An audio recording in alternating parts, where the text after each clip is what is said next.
Bismillahirrahmanirrahim. Assalamualaikum warahmatullahi wabarakatuh.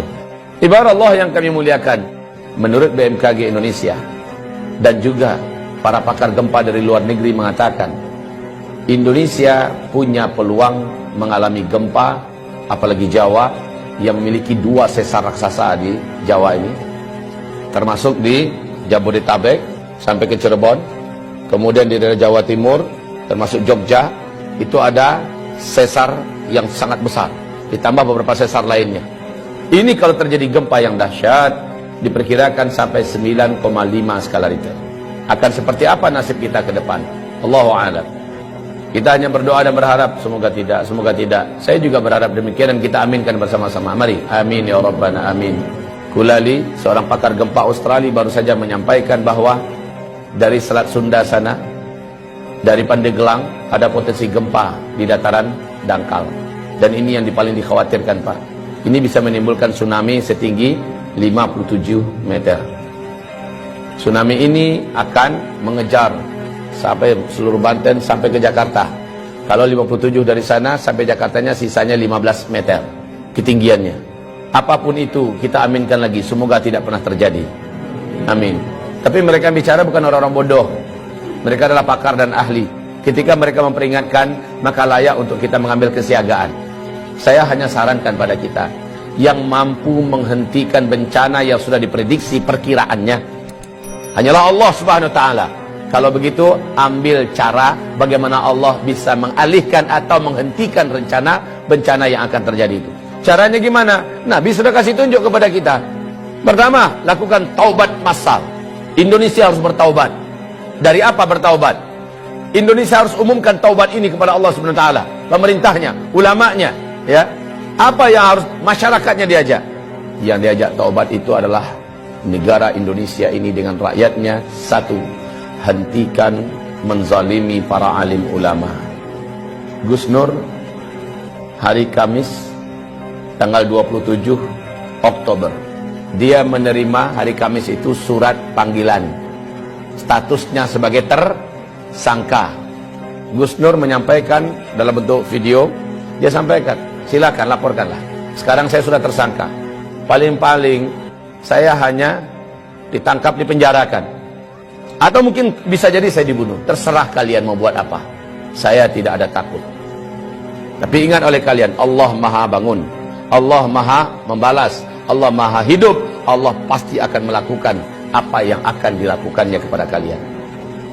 Catat oleh kalian katanya. Mulai jam ini, dari detik ini juga, kalian catat semua. Kalian akan menyaksikan hal-hal yang tidak pernah kalian inginkan selama ini. Ditindaklanjuti oleh Polda Palu. Yang gempa besar besoknya, maghribnya. Jadi hanya selang 24 jam terjadi gempa besar di Palu sana. Anehnya, semua rumah bangunan gedung yang ada di sekitar rumahnya dan pesantrennya Gus Nur yang ada di Palu hancur.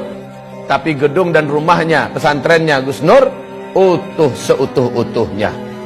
Berdiri kokoh, rapi serapi-rapinya. Sebelah-sebelahnya rata. Masya Allah, Allah kasih lihat.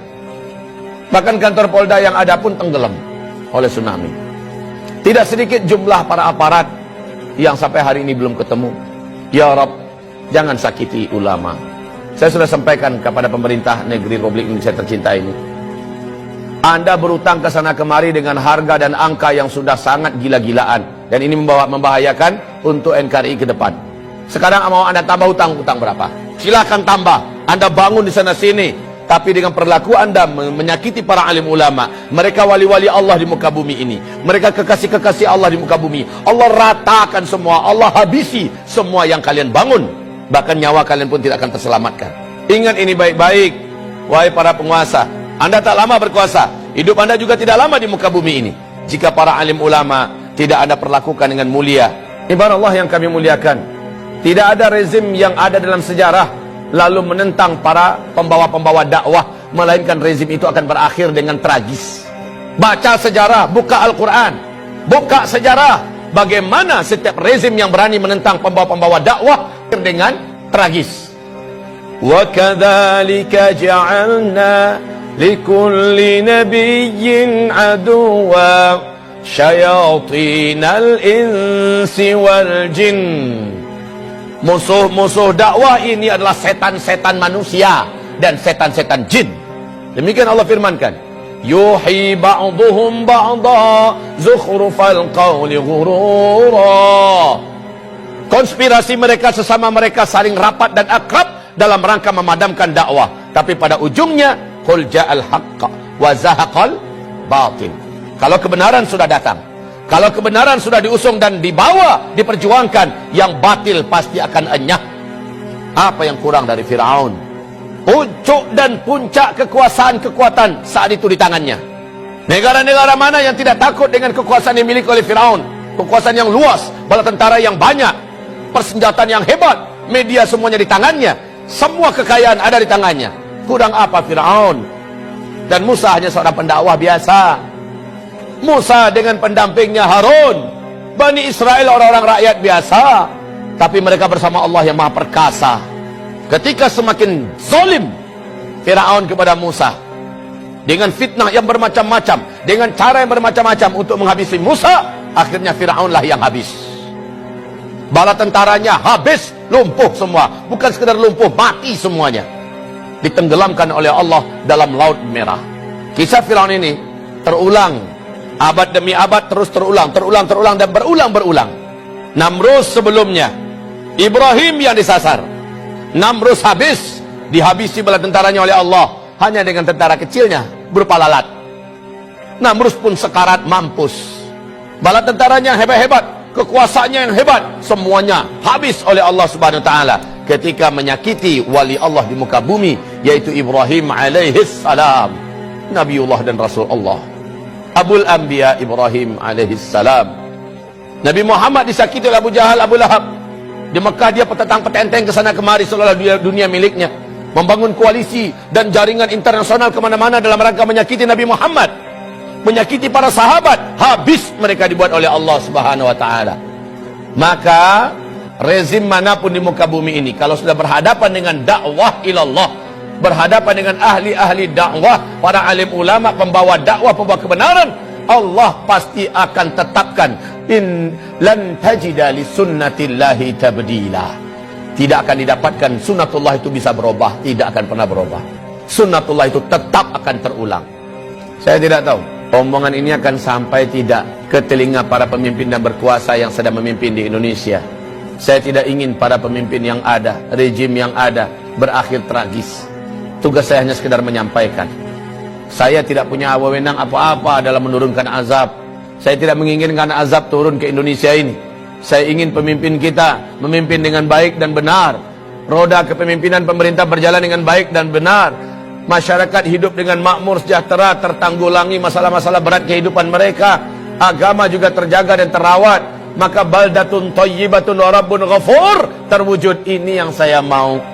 Tapi ketika yang dilakukan kebalikan daripada itu, maka inilah firman Allah Subhanahu wa taala di surat Al-A'raf ayat yang ke-96, walau anna ahlal qura amanu wattaqau lafatahna alaihim barakatim minas sama' wal ard walakin kadzabu fa akhadnahum bima kanu yaksibun. Kalaulah suatu negara, suatu bangsa, penduduknya benar imannya kepada Allah dan mereka melaksanakan perintah-perintah Allah, meninggalkan larangan-larangan Allah dan Rasulnya, la fatahna alaihim barakatim minas sama'i wal ard, pasti kami bukakan selebar-lebarnya pintu-pintu barakah dan kebaikan dari langit dan juga yang keluar dari bumi.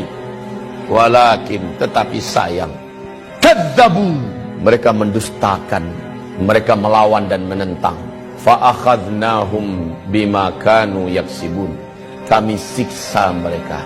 Fa akhadnahum bima kanu yaksibun. Kapan siksaan itu?